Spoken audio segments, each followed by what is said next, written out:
प्रशासन की मिलीभगत से जिस तरह से संभल की घटना हुई और उसके बाद में हमारे नेता जब संभल जा रहे थे उनको डिटेन करने की कोशिश की, उनको रोका गया। मैं कहना चाहता हूं कि सरकार आखिर क्या छुपा रही है। मैं पूछना चाहता हूं कि आज की डेट में राजनीति को किस दिशा और दशा में भारतीय जनता पार्टी ले जाना चाहती है। आज सिर्फ और सिर्फ धर्म के नाम पर लोगों को लड़ाया जा रहा है और हमारी लड़ाई ज़मीन पे भी जारी है और संसद में भी जारी है। अभी जो इंडिया अलायंस है उसमें जो मुख्य विपक्षी दलों में समाजवादी पार्टी है, आरजेडी है और ममता बनर्जी हैं, आम आदमी पार्टी, सभी लोगों का सहयोग रहा चुनाव के समय। मैं कहना चाहता हूं कि मुख्य पटल पर अभी इंडिया अलायंस की मीटिंग होगी, आप अपनी बात रखिए। लेकिन उत्तर प्रदेश कांग्रेस के प्रवक्ता सचिन रावत जी अभी हमारे साथ हैं।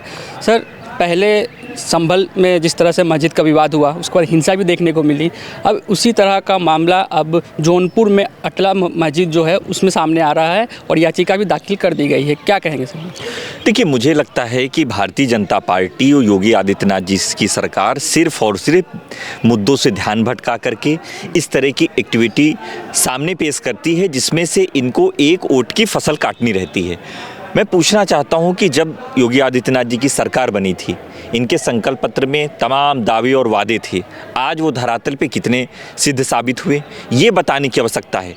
16 दिसंबर से सत्र स्टार्ट होने जा रहा है और मैं पूछना चाहूँगा, हमारे विधायक भी पूछेंगे कि आपने कितने युवाओं को रोजगार दिया, महिला सुरक्षा को जो आपने दावा और वादा किया था, आज महिलाओं पे अपराध क्यों इतना ज़्यादा बढ़ रहा है। तो मैं कह सकता हूं कि ये सिर्फ और सिर्फ भारतीय जनता पार्टी ध्रुवीकरण की पॉलिटिक्स करती है जिसमें से इस तरह की एक्टिविटी सामने आती है। प्रशासन की मिलीभगत से जिस तरह से संभल की घटना हुई और उसके बाद में हमारे नेता जब संभल जा रहे थे उनको डिटेन करने की कोशिश की, उनको रोका गया। मैं कहना चाहता हूं कि सरकार आखिर क्या छुपा रही है।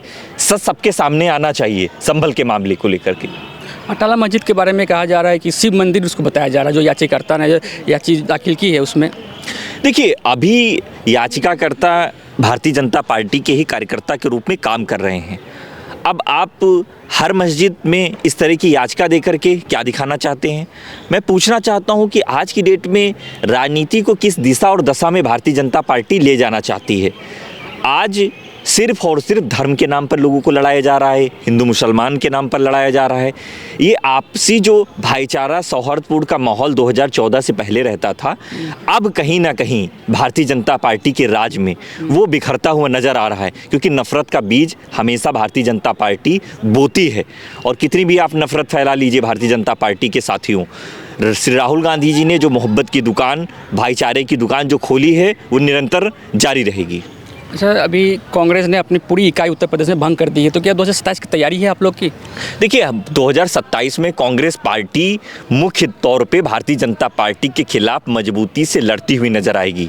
और जहां तक प्रदेश कार्यकारिणी की बात है, हमारा संगठन बूथ स्तर तक मजबूती से भारतीय जनता पार्टी की जो जन विरोधी नीतियाँ हैं इनके खिलाफ बुलंद करेगा और निश्चित तौर पे हमारा एक मजबूत और सशक्त संगठन बनने जा रहा है। अभी 1.5 से 2 महीने में पूरा संगठन आने जा रहा है और हमारी लड़ाई ज़मीन पे भी जारी है और संसद में भी जारी है।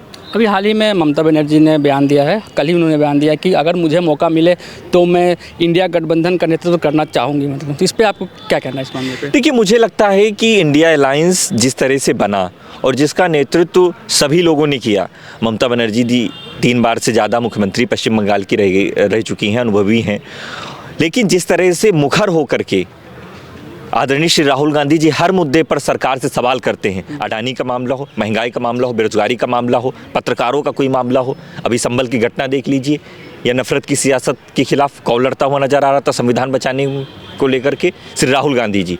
तो मैं कह सकता हूँ कि ठीक है, इंडिया अलायंस का आप हिस्सा है और इंडिया अलायंस का हिस्से के तौर पे आपने बात रखी है, सर्वसम्मत से जो भी बात होगी वो सबके सामने आएगी। काफ़ी सहयोगी दल, अगर हम बात करें समाजवादी पार्टी, बिहार में आरजेडी हो गई, महाराष्ट्र में शिवसेना उद्धव ठाकरे गुट हो गया, उन्होंने भी समर्थन किया ममता बनर्जी के इस बयान का। देखिए, मैं समझ सकता हूं कि अभी जो इंडिया अलायंस है उसमें जो मुख्य विपक्षी दलों में समाजवादी पार्टी है, आरजेडी है और ममता बनर्जी हैं, आम आदमी पार्टी, सभी लोगों का सहयोग रहा चुनाव के समय। मैं कहना चाहता हूं कि मुख्य पटल पर अभी इंडिया अलायंस की मीटिंग होगी, आप अपनी बात रखिए। लेकिन देश जानता है कि उनकी हक और हुकूक की लड़ाई कौन लड़ रहा है, वो है हमारे नेता श्री राहुल गांधी जी।